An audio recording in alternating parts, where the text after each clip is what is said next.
Hello everyone, कैसे हो सारे के सारे। आइए आज हम मिलते हैं अपनी नई वीडियो में रेलवे जनरल साइंस से रिलेटेड क्विक रिवीजन के साथ। Hard work is the key of success, कठिन परिश्रम ही सफलता की कुंजी है। तो बने रहिए द अनुज के साथ स्टडी पॉइंट पर। हमारा फर्स्ट प्रश्न है, जल में और सैनिक की अनुमत ऊपरी सीमा क्या है। जल में और सैनिक की अनुमत ऊपरी सीमा क्या होती है। तो जल में और सैनिक की अनुमत ऊपरी सीमा 0.05 मिलीग्राम प्रति लीटर होती है। कितनी होती है? 0.05 मिलीग्राम प्रति लीटर होती है। ठीक है, तो option number C is the right answer. सारे के सारे ध्यान रखेंगे, बहुत ही इंपोर्टेंट प्रश्न है आने वाली आगामी परीक्षाओं के लिए। नेक्स्ट प्रश्न की ओर बढ़ते हैं।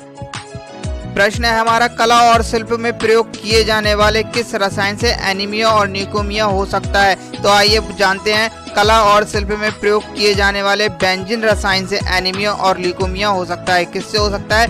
बेंजीन से। Option number A is the right answer. Next प्रश्न की ओर बढ़ेंगे। एस्बेस्टॉस किससे बनती है? एस्बेस्टॉस कैल्शियम और मैग्नीशियम से बनती है। ठीक है, किससे बनती है? कैल्शियम और मैग्नीशियम से बनती है। प्रश्न को रिपीट करते हैं, एस्बेस्टॉस किससे बनती है? एस्बेस्टॉस कैल्शियम और मैग्नीशियम से बनती है। किससे बनती है? एस्बेस्टॉस कैल्शियम और मैग्नीशियम से बनती है। ठीक है, आगे प्रश्न की ओर बढ़ेंगे। हमारा अगला प्रश्न है, किस कारण से जल का भारी धातु प्रदूषित होता है। किस कारण से जल का भारी धातु प्रदूषित होता है? तो पेंट के कारण जल का भारी धातु प्रदूषित होता है। किसके कारण? पेंट के कारण। तो option number A is the right answer. ठीक है, नेक्स्ट प्रश्न की ओर बढ़ेंगे। नेक्स्ट प्रश्न बहुत ही हमारा इम्पोर्टेंट। हमारा अगला प्रश्न है, कौन सी अक्रिय गैस गहरे समुद्र के गोताखोरों द्वारा शोषण के लिए वायु में उपस्थित नाइट्रोजन के स्थान पर प्रयोग की जाती है? बताइए सारे के सारे। हीलियम अक्रिय गैस गहरे समुद्र के गोताखोरों द्वारा शोषण के लिए वायु में उपस्थित नाइट्रोजन के स्थान पर प्रयोग की जाती है। किसके स्थान पर? नाइट्रोजन के स्थान पर प्रयोग की जाती है। ठीक है, किसके स्थान पर? नाइट्रोजन के स्थान पर कौन सी गैस प्रयोग की जाती है? हीलियम। कौन सी गैस? तो option number D is the right answer. कौन सी गैस प्रयोग की जाती है? हीलियम। ठीक है, ये बहुत ही इंपॉर्टेंट प्रश्न है, सारे के सारे ध्यान रखेंगे। ठीक है, नेक्स्ट प्रश्न की ओर बढ़ते हैं। सिट्रस पत्तों पर पीले धब्बे किसकी कमी के कारण होते हैं? तो मैग्नीशियम की कमी के कारण सिट्रस पत्तों पर पीले धब्बे होते हैं। किसके कारण? मैग्नीशियम के कारण। तो option number B is the right answer. किसके कारण? मैग्नीशियम के कारण। क्या होता है? सिट्रस पत्तों पर पीले धब्बे होते हैं। किसके कारण? मैग्नीशियम के कारण। ठीक है, आगे प्रश्न की ओर बढ़ेंगे। फ्यूज तार किससे बनती है? फ्यूज तार किससे बनती है? टिन और सीसा के मिश्रण से फ्यूज तार का निर्माण होता है। किससे होता है? टिन और सीसा से। तो option number B is the right answer. Tin और सीसा की मिश्र धातु से। ठीक है, आगे प्रश्न की ओर बढ़ते हैं। रेयान के विनिर्माण के लिए कौन सा मुख्य कच्चा माल प्रयोग किया जाता है? कौन सा किया जाता है? रेयान के निर्माण में सेलुलोज कच्चा माल के रूप में प्रयोग किया जाता है। कौन सा किया जाता है? सेलुलोज। तो option number B is the right answer. Next प्रश्न की ओर बढ़ेंगे। हमारा नेक्स्ट प्रश्न है, भोपाल त्रासदी के दौरान कौन सी गैस निकली थी? भोपाल त्रासदी के दौरान 1984 में भोपाल त्रासदी के दौरान मीथेल, कौन सी गैस निकली थी? मीथेल गैस निकली थी। आइसोथाइसोनाइट और आइसोसाइनेट गैस निकली थी। कौन सी? मीथेल। ठीक है, ध्यान रखेंगे। तो option number D is the right answer. Next प्रश्न की ओर बढ़ते हैं। हमारा नेक्स्ट प्रश्न इस वीडियो में बहुत ही इंपोर्टेंट है। 8 ग्राम NOH को जल में घोलकर 250 उस विलय और तैयार करने पर विलय की मोरलता क्या होगी? उसकी मोरलता होगी 0.8। कितनी होगी? 0.8 हो जाएगी। Option B is the right answer. प्रति लीटर घोल में घुले हुए विलय के ग्राम अणुओं की संख्या मोरलता कहलाती है। क्या कहलाती है?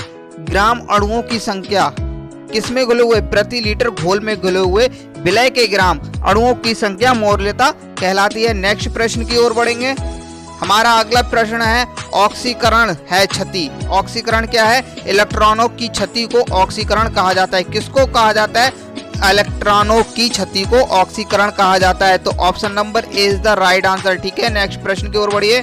देखिए, ये सारे प्रश्न बहुत ही इंपोर्टेंट हैं जो आगामी परीक्षाओं के लिए हमारे लिए जरूर आने चाहिए। इसलिए मैंने आप लोगों को ऐसा संग्रह प्रश्नों का दिया है जो सभी परीक्षाओं के लिए हमारे लिए लाभकारी होगा। तो हमारा प्रश्न है, निम्नलिखित में से कौन सा अपचयक नहीं है? तो बताएंगे सारे के सारे कौन सा नहीं है? बताइए। NaNO3 नहीं है, ठीक है, यह एक उपचयक नहीं है, ठीक है। नेक्स्ट प्रश्न की ओर बढ़ते हैं। अगला प्रश्न है स्वर्ण निम्नलिखित में से किस पदार्थ में घुल जाता है? स्वर्ण किस पदार्थ में घुल जाता है? तो सिंपल सा है, स्वर्ण एकेरेजीय अम्लराज में घुल जाता है। किस में घुल जाता है? स्वर्ण एकेरेजीय अम्लराज में घुल जाता है, ठीक है। हमारा ऑप्शन नंबर कौन सा ठीक हो जाएगा? C is the right answer. Next प्रश्न की ओर बढ़ेंगे। नेक्स्ट प्रश्न है हमारा, ऑटोमोबाइल बैटरी में कौन सा अम्ल प्रयोग किया जाता है? ऑटोमोबाइल बैटरी में कौन सा अम्ल प्रयोग किया जाता है? तो ऑटोमोबाइल बैटरी में H2SO4 सल्फ्यूरिक अम्ल का प्रयोग किया जाता है। Option number the is the right answer. Next प्रश्न की ओर बढ़िए। ऑयल ऑफ विट्रियोल किसे कहते हैं? ऑयल ऑफ विट्रियोल किसे कहते हैं? H2SO4 को ऑयल ऑफ विट्रियोल कहते हैं। नेक्स्ट प्रश्न की ओर बढ़ेंगे। एरोसोल क्या है? एरोसोल है द्रव या ठोस गैस में विलयन हो तो क्या कहलाता है? एरोसोल कहलाता है। क्या कहलाता है? द्रव या ठोस गैस का विलयन एरोसोल कहलाता है, ठीक है। कांच पर लिखने के लिए किस अम्ल का प्रयोग किया जाता है? बताएंगे सारे के सारे, बताते हैं। हाइड्रोक्लोरिक अम्ल HCl का प्रयोग कांच पर लिखने के लिए किया जाता है। किस पर? कांच पर लिखने के लिए किसका प्रयोग किया जाता है? हाइड्रोक्लोरिक अम्ल का किया जाता है, ठीक है। आगा प्रश्न है हमारा, सभी गैस शून्य आयतन पर प्राप्त करती हैं जब उसका तापमान घटकर हो जाएगा, क्या हो जाएगा? -273 डिग्री सेल्सियस हो जाएगा, तब क्या होगा? सभी गैस शून्य आयतन प्राप्त करती हैं जब उसका तापमान घटकर हो जाता है कितना हो जाता है मित्रों? -273 डिग्री सेल्सियस हो जाता है। सभी गैस शून्य आयतन प्राप्त करती हैं जब उसका तापमान घटकर 273 डिग्री सेल्सियस हो जाएगा। इसे परम शून्य भी कहा जाता है, ठीक है। आगे प्रश्न की ओर बढ़ेंगे। अगला प्रश्न है, चीनी के घोल का ताप बढ़ाने पर चीनी की विलेयता क्या होती है? बताइए सारे के सारे। बढ़ जाती है। क्या होती है? बढ़ जाती है। चीनी के घोल का ताप बढ़ाने पर चीनी की विलेयता क्या होती है? बढ़ जाती है। चीनी की घोल का ताप बढ़ाने पर चीनी की विलेयता बढ़ जाती है, ठीक है। आगे प्रश्न की ओर बढ़िए। कार्बन के निम्न अपरूपों में से किसका प्रयोग काटने और छिद्र करने में किया जाता है? तो कार्बन के अपरूपों में से हीरा का उपयोग काटने और छिद्र करने में किया जाता है, ठीक है। Option number A is the right answer. Next प्रश्न की ओर बढ़ेंगे। हमारा नेक्स्ट प्रश्न बहुत ही इंपोर्टेंट है। निम्नलिखित में से कौन सा तत्व कार्बनिक यौगिक में मौजूद रहता है? तो कार्बन कौन सा रहता है? कार्बन रहता है। निम्नलिखित में से कौन सा तत्व कार्बनिक यौगिक में मौजूद रहता है? कार्बन रहता है। कार्बन में कार्बनिक यौगिकों में मौजूद रहने वाला तत्व होता है, ठीक है। क्या होता है? कार्बन कार्बनिकों के यौगिक में मौजूद रहने वाला तत्व होता है। नेक्स्ट प्रश्न की ओर बढ़ेंगे। एक रेडियोधर्मी पदार्थ किसका उत्सर्जन करता है? एक रेडियोधर्मी पदार्थ किसका उत्सर्जन करता है? इन सभी का करता है। बीटा किरणों का भी करता है, अल्फा किरणों का भी करता है और गामा किरणों का भी करता है। एक रेडियोधर्मी पदार्थ अल्फा, बीटा, गामा किरणों का भी उत्सर्जन करते हैं, ठीक है। तो ये option number D is the right answer in सभी का, ठीक है। नेक्स्ट प्रश्न की ओर बढ़िए। हमारा नेक्स्ट प्रश्न है, निम्नलिखित में से कौन सा कार्बनिक यौगिक का उदाहरण है? प्रोटीन। कौन सा है? कार्बनिक यौगिक का उदाहरण प्रोटीन होता है। कौन सा होता है? प्रोटीन होता है। अगला प्रश्न बढ़िए।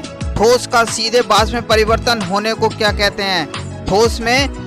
ठोस का सीधे वाष्प में परिवर्तित होने को क्या कहते हैं? उद्दतीकरण कहते हैं। क्या कहते हैं? उद्दतीकरण कहते हैं। ठोस का सीधे वाष्प में परिवर्तन होने को उद्दतीकरण कहा जाता है, सब्लिमिनेशन कहते हैं।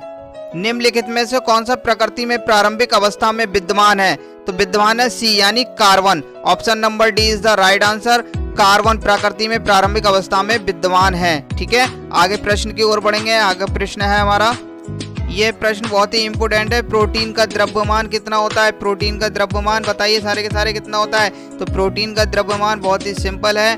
प्रोटीन का द्रव्यमान होता है 1.672 × 10⁻27 kg। कितना होता है? Option number A is the right answer. ध्यान रखिए सारे के सारे लोग, स्क्रीनशॉट ले लीजिए, बहुत ही इंपोर्टेंट प्रश्न है हमारे आगामी परीक्षाओं के लिए।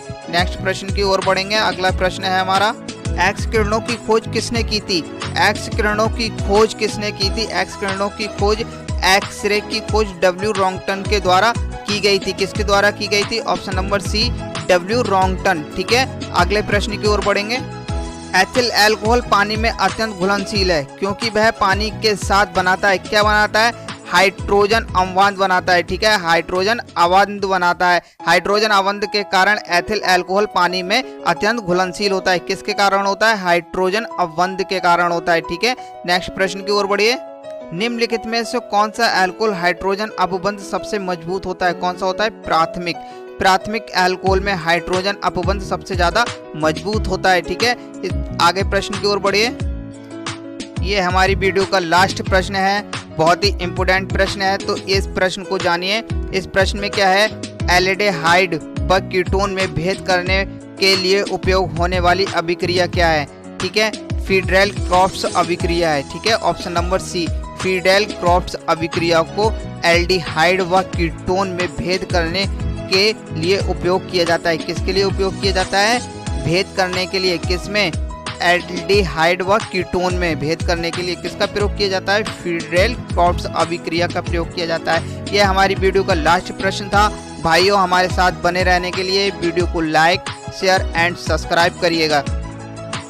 Thanks all of you watching for my video. तो बने रहिए द अनुज के साथ ऐसे ही